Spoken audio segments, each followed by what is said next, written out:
होते की आता दीपकरावांचं भाषण ऐकण्यासारखं मला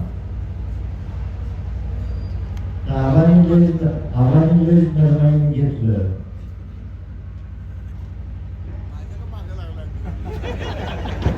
लोकांची डिमांड आहे, तुमच्याकडून लोकांची काहीतरी अपेक्षा आहे. मला आमदार केले मी तो उभारलो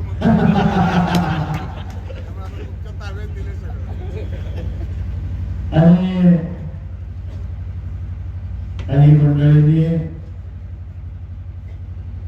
मागच्या काही महिन्यांमध्ये किंवा मागच्या काही महिन्यांपासून 50 वर्षाचा हिशोब मागायला चालू केलेला आहे.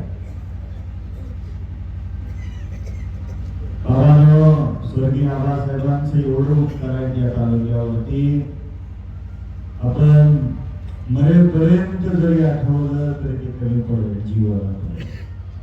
स्वर्गीय आबासाहेबांनी 72च्या दुष्काळामध्ये या गावातली जी ज्येष्ठ मंडळी आज हयात आहे त्यांना जाऊन विचारा, या तालुक्यातल्या गोरगरीब जनतेच्या हाताला काम दिलं. काम मिळाल्यामुळं संसाराला पैसा मिळाला आणि इथली गोरगरीब जनता त्या अडचणीच्या काळात जीवन जगू शकली. 90च्या दशकामध्ये स्वर्गीय बाबासाहेबांनी रोजगार हमीच्या माध्यमातून डाळिंबाच्या झाडांना अनुदान दिलं, ती झाडं लावण्यासाठी खड्डे खांदायला अनुदान दिलं आणि झाडं लावल्यानंतर त्यांच्या पाण्यासाठी माध्यमातून त्या ड्रीपसाठी सुद्धा सरकारकडून अनुदान दिले गेलं. मध्यंतरीच्या काळामध्ये ते यासारख्या लोकांनी डाळिंबाला आजार झाला आणि ती फळं खराब होऊ लागली. ज्या वेळेस त्याचा आजार आला, त्याचा रोग आला, त्या वेळेस स्वर्गीय आबासाहेबांनी तत्कालीन सरकारकडे भांडून या तालुक्यातल्या कष्टकरी डाळिंब बागायतदार शेतकऱ्यांच्या खात्यावरती कोट्यावधीचं अनुदान देण्याचं काम स्वर्गीय आबासाहेबांनी केलेलं आहे. मागच्या 5 वर्षाच्या काळात डाळिंबाच्या बागा उद्ध्वस्त झाल्या आणि बागाच्या बागा उद्ध्वस्त झाल्यानंतर सुद्धा सन्माननीय माजी लोकप्रतिनिधींनी त्या विधानसभेच्या अधिवेशनामध्ये या तालुक्यातल्या कष्टकरी शेतकरी वर्गासाठी एकदाही रुपये सरकारकडे अनुदानासाठी मागणी केली नाही. याच्या इतकं दुसरं दुर्दैव असू शकत नाही. या तालुक्यातला एक शेतकऱ्याचं पोरग वडिलांची छत्रछाया लहान वयात हरवल्यानंतर परिस्थितीनुसार हॉटेलमध्ये वेटरचं काम केलं. परिस्थितीनुसार पडेल ते काम करून डाळिंब व्यवसायामध्ये यशस्वी झालं आणि कालांतराने प्लॉटिंगच्या व्यवसायामध्ये आसपासच्या तालुक्यामध्ये यशस्वी उद्योजक म्हणून नावारूपाला आलं आणि त्या युवा सहकार्याला कोल्हापूर जिल्हा परिषद गटातल्या सर्व गावातल्या शेतकरी कामगार पक्षाच्या कार्यकर्त्यांनी जिल्हा परिषदेच्या उमेदवारीला पाठिंबा दिला आणि शेतकरी कामगार पक्षाने तो गटाचा उमेदवार म्हणून जाहीर केला आणि त्याच आपल्या सहकार्याला सन्माननीय बापूंनी एकेरी भाषेत उल्लेख करून किरणे असं संबोधलं गेलं आणि तुरुंगात टाकण्याची भाषा केली. या तालुक्यातल्या गोरगरीब शेतकऱ्याच्या पोरांनी यशस्वी होणं चुकीचं आहे का? तो अवमान किरण पांढरेचा नसून माझ्या सरकारला वाटतं की बापूंनी या तालुक्यातल्या तळागाळातल्या वाडी वस्तीवरच्या शेतकऱ्यांच्या पोरांनी यशस्वी होऊ नये म्हणून त्या शेतकऱ्याच्या पोराचा केलेला आव्हान आहे. बापू 9 तारखेला तालुका तुम्हाला त्याचं फळ दाखवल्याशिवाय राहणार नाही असं मला वाटतं. आज सकाळपासून घ्या तुम्हाला वाटेल तुमचं नाव घेतलं नाही, पण सकाळपासून झाले तुमच्याकडे तुम्हीच सांगितले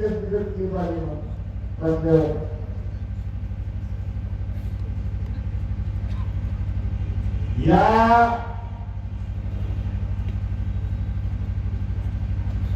गटाचे समोरचे उमेदवार त्यांचे बालपणाचे मित्र आणि त्यांचं झालेलं संभाषण आपल्या सगळ्यांच्या मोबाईलवरती आलेलं आहे.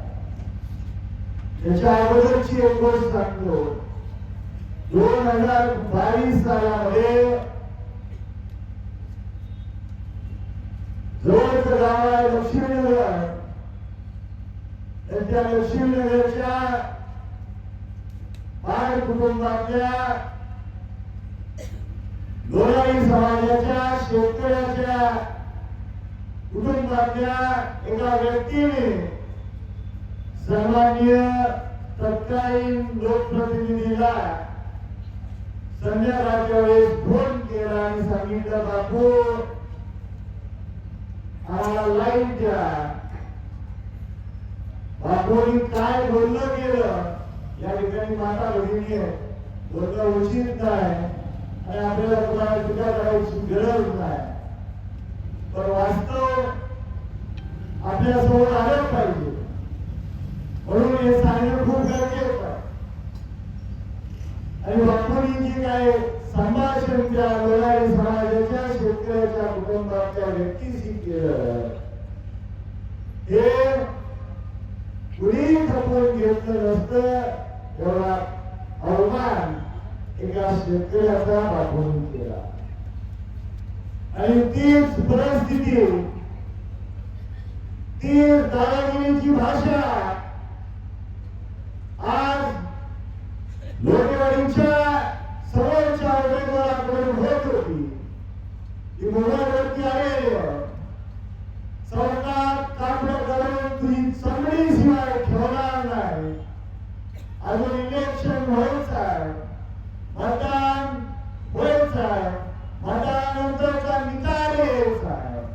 आणि आज जर अशी भाषा त्या उमेदवाराची असेल, बापूंसारख्या लोकप्रतिनिधी म्हणून घेणाऱ्या त्या लोकप्रतिनिधीची असेल तर ही कदापि शेतकरी कामगार पक्ष आणि बाबासाहेब देशमुख खपवून घेणार.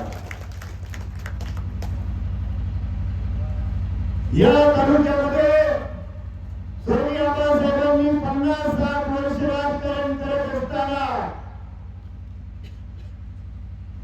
आणि 97 सालापासून सन्माननीय दीपकरावांनी आबासाहेबांना साथ दिली आणि या कार्यकाळामध्ये 11 वेळा तुमच्या 3-3, 4-4 पिढ्यांच्या आशीर्वादाने आबासाहेब विधानसभेमध्ये गेले. 2 वेळा कॅबिनेट मंत्री पण होते. आबासाहेबांनी कदापि या तालुक्यातल्या गोरगरीब जनतेवरती अन्याय होऊ दिला नाही. कदापि दादागिरीची आणि दडपशाहीची विचार सुद्धा या तालुक्यामध्ये डोक्यावर करू दिला नाही. आज तुमच्या पक्षांचं सरकार आहे आणि तुम्ही आमच्यासारख्या शेतकरी कामगार पक्षाच्या गरीब कार्यकर्त्याला जर तुरुंगात टाकायची भाषा करत असाल, गरीब कार्यकर्त्याला सरकार बनवण्याची भाषा जर करत असाल तर बाबासाहेब देशमुख जिवंत असेपर्यंत ही दडपशाही कदापि या तालुक्यामध्ये डोकं वर काढून देणार नाही हा माझा तुम्हाला विश्वास आहे.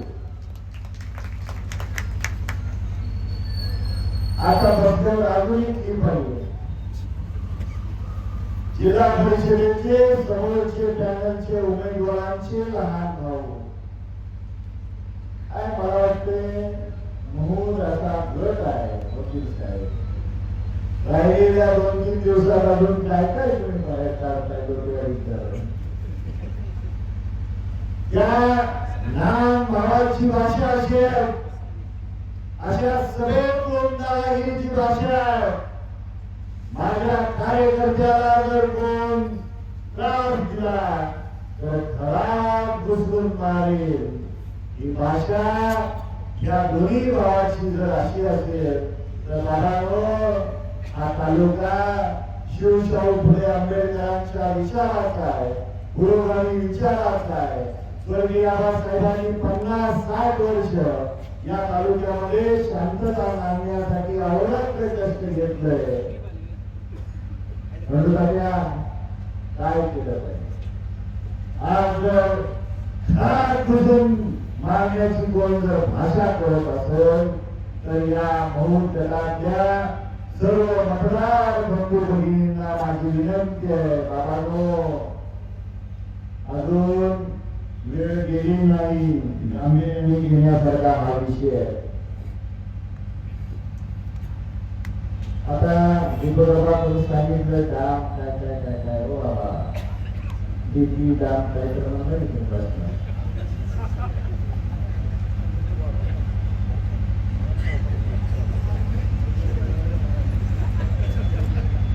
नोव्हेंबर 2024 साली विधानसभेचे तिसऱ्या आठवड्यात इलेक्शन होतं आणि पहिल्या आठवड्यात दोन्ही दरम्यान फोडल्या 4.5 कोटींचा निधी आणला, विकास कामं झाली. दुसऱ्या आठवड्यात तो 18 वाढून 5,000 कोटीवर गेला. 20 तारखेला मतदान होतं. 13-14 तारखेपासून मी सांगायला चालू केलं, 6,000 कोटींचा विकास निधी आणला गेला. आला 23 तारखेला पराभव झाला आणि पराभवानंतर चिकमोहमध्ये चिंतन सभा झाली. चिंतन आणि चिंतन सभेमध्ये मत कशी आपली गेली याचा विचार करण्यापेक्षा तो आपल्या 6,000 कोटीवरून 7,000 कोटीकडे गेला आणि समोरच्या उमेदवारांनी सांगितलं, बाबासाहेबांच्या चष्म्याच्या काचा बदला.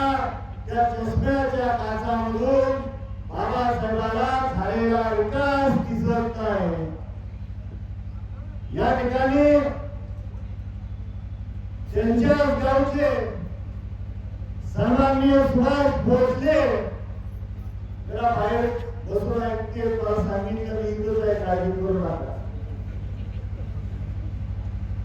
4,500 कोटी ते 7,000 कोटी एवढी संख्या पैशाच्या रूपात तुम्ही या तालुक्याला आणली. त्या सुभाष भोसलेला तुम्ही आमदार असताना टँकरनी त्या चिकमोहरातल्या गोरगरीब जनतेला पिण्याच्या पाण्याची सोय का करावी लागली? आज इतकी आमचे सरकार इतकीला प्यायला पाणी नाही. मगाशी बाळासाहेबांनी सांगितलं, चिकमोहरात एक आता रस्ता टाकून दिला. आज रस्ते, डीपी, तारा, डाम टाकण्याची परिस्थिती का आली? जर एवढा तुम्ही विकास केला असता तर आज माझ्या वाट्याला या मागण्या आल्या नसत्या. मग पैसा गेला कुठं? तर मला वकील साहेबांनी लाईनमध्ये एक गोष्ट सांगितली, ती माझ्याच सांगायला विसरले. मौलात फक्त चिकमोहरातच सांगितलं, महिमामध्ये सांगितलं. काय पुढे मुंबईत काय होतं?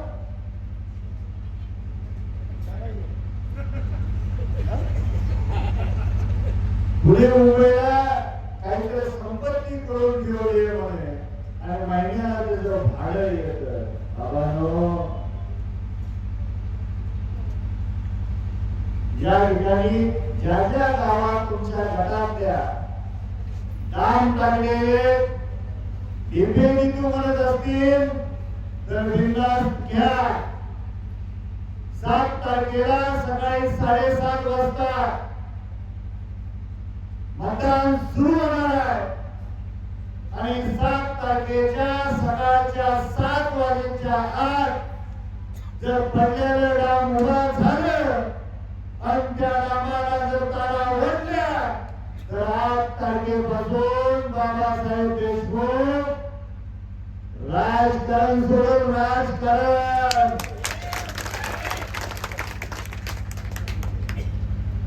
उद्या सगळ्यांना सांगतील आमची सत्ता आहे, आम्ही हे करू आम्ही ते करू. उद्या त्याला मला असं समजलं एक आम्हाला सांगितलं मला आता कुठे शिंदे साहेब पंढरपूरच्या शिंदे साहेब एक्झिक्युटिव्ह इंजिनियर एमएससीबीचे त्यांनी स्टेटमेंट दिले. पत्रकार गेले होते डाम पूल काय तुमचं डीपी उभा करता येईल का. त्यांनी सांगितले परमिशन असल्याशिवाय प्रशासकीय मान्यता असल्याशिवाय बेकायदेशीर कुणी खाली काय आणून टाकलं तर 100% ते उभा करता येत नाही, डीपीला कनेक्शन देता येत नाही.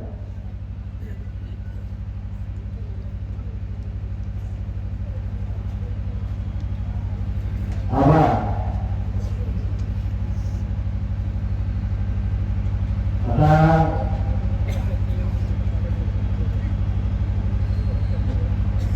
लोकांचं म्हणणं आहे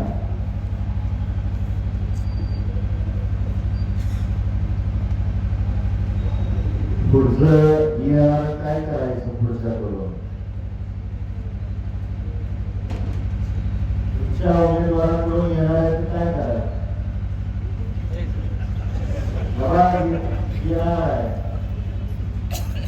आता मान अंगलवतीत म्हणजे तुम्हाला इशारा का गेला असेल.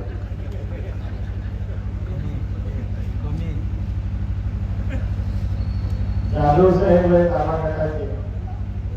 आम्हा तुमच्या गटाची माणसं लय हुशार आहेत. त्यांनी 2 वेळा काय सांगितलं अध्यक्ष की 97 साली जी माणसं आम्हासोबत होती ते तिन्ही अध्यक्ष इथंच आहे. मी हळूच का विचारलं बाकीची कुठं आहे. त्यांनी सांगितलं हे मला बोलता येत नाही, तुम्ही आव्हानांना बोला. मी आव्हानांना बोलतोय, काळजी करू नका. उद्या त्याला सांगतील स्टेटमेंट आलं यायचं त्याचे स्टेटमेंट आले. आव्हानो मी वैद्यकीय क्षेत्रामध्ये सुपर स्पेशालिटी केली आहे. पहिला MBBS 6 वर्षाचं 5.5 वर्षाचं, त्याच्यानंतर 1 वर्ष एमओसी, त्याच्यानंतर 3 वर्ष पोस्ट ग्रॅज्युएशन, त्याच्यानंतर 3 वर्ष DMB. नंतर 12-13 वर्ष शिक्षण घेतले. जरा थोडी इंग्लिश भी कळते. टेक्नॉलॉजी या देशात नाही या जगामध्ये चालू आहे. एआय टेक्नॉलॉजी उद्या कोणतरी येऊन म्हणतील सगळे पकडून टाकायला पडतील की ते संभाषण आमचं नाही, ते संभाषण एआय टेक्नॉलॉजीच्या माध्यमातून हे बनावट संभाषण आहे. बाळांनो आबासाहेबांचं आपण एक क्लिप बनवली एआय टेक्नॉलॉजीनं की तुमच्यापर्यंत पोहोचली. त्यामध्ये फक्त एका माणसाचा आवाज येतो आणि तो आवाज जर आला तर तो काय तंतोतंत बोलत नाही. हे दोन्ही आवाज एआय टेक्नॉलॉजीचे नाही. हे दोन्ही आवाज हे ज्यांनी संभाषण केलं त्यांचेच आहेत आणि हे दोघंही लहानपणापासूनचे बालमित्र होते. आता काही कारणास्तव त्यांच्यात दरी निर्माण झाली. कारण दादागिरीची भाषा या तालुक्यात कुणी सहन करत नाही. त्याच्यामुळे उद्या ज्याला कोणतरी सांगतील ही क्लिप चुकीची आहे. आता वकील साहेब तुमचं कौतुक करायला पाहिजे तुमच्या गावाचं. अजून आता ऑडिओ नाही, नुसतं ऐकायचं नाही, आता बघायची सुद्धा क्लिप आली आहे असं मला वकील साहेबांनी कानात सांगितलं. बघायची क्लिप मध्ये त्यांचे लहान मुलं सगळे बघून घरात घुसून मारण्याची भाषा करतात. बाबांनो, लवकर सावध व्हा. या तालुक्याला आणि तुमच्यासारख्या कार्यकर्त्यांना स्वर्गीय आबासाहेबांनी तर हाताच्या भोरासारखं जपलेलं आहे. आज जर आपण अशी संधी सोडली तर भविष्यात तुम्हाला इथं चौकात बसून हसताना बागडताना तुम्हाला कुणी लोक दिसणार नाही. सत्ताधाऱ्यांचे शासन आहे म्हणून जर ते दडपशाही करत असतील, दादागिरी करत असतील तर या दडपशाहीला दादागिरीला वेळ संपवण्याची गरज आहे. आणि म्हणून येणाऱ्या 7 तारखेला प्रत्येक मतदान केंद्रावरती असे हे डमी झालेलं आहे. मतदान केंद्रावरती असं डायरेक्टचं मशीन असणार आहे. वरच्या रखान्यामध्ये जिल्हा परिषद उमेदवारांची नाव आहे आणि 4 नंबरला सामान्य बाळासाहेब महादेव ढाळेंचं नाव आहे. या गावामध्ये बहु पंचायत समिती गणामध्ये 3 नंबरला मनीषा हरिदास येळगेंचं नाव आहे आणि चिकमौर गणामध्ये राकेश राजेंद्र कदम यांचं 3 नंबरला नाव आहे. या तिघांच्या नावासमोरचं चिन्ह नारळासमोरचं बटन दाबून आपण मतदान रूपी आशीर्वाद द्यावा आणि मतदान रूपी आशीर्वाद द्यावा एवढी विनंती करतो. आपण मोठ्या संख्येनं मायादेवीची यात्रा असताना सुद्धा या ठिकाणी उपस्थित राहिला त्याबद्दल तुम्हा सर्वांचं अंतःकरणपूर्वक आभार मानतो. आणि 28 जानेवारीला